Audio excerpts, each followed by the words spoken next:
La laideur a ceci de supérieur à la beauté, c'est qu'elle dure. Elle s'installe, elle ne demande pas la permission. Mais au fond, c'est quoi la laideur?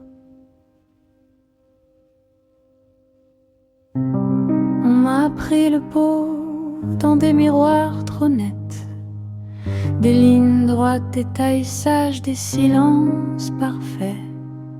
On m'a appris à plaire avant même de parler, à sourire quand ça sert, à me taire quand ça plaît. Je me regarde à travers les yeux des autres, et parfois je disparais un peu dans leurs angles morts. Être moche, est-ce une faute de goût, ou juste un refus doux de rentrer dans le moule? Quand on est moche, ou plutôt quand on se sent moche, on marche différemment, on s'excuse d'exister. On rit plus fort ou pas du tout, on cache la peau, les rêves, les genoux.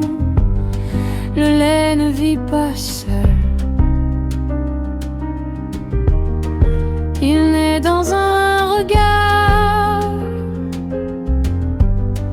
dans une grimace banale, dans un commentaire en retard. Qu'est-ce qui fait le beau?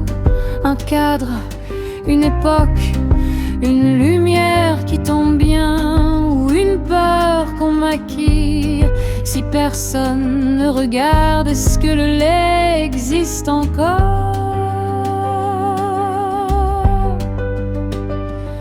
On dit maintenant que c'est politique de montrer ses failles, ses plis, ses marques. La laideur devient militante quand elle cesse de demander pardon.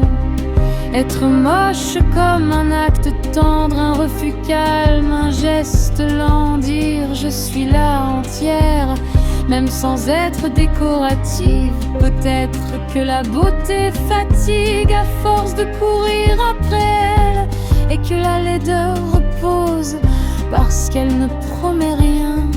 Je ne suis ni belle ni laide, je suis un passage, un visage qui change selon l'amour qu'on y pose.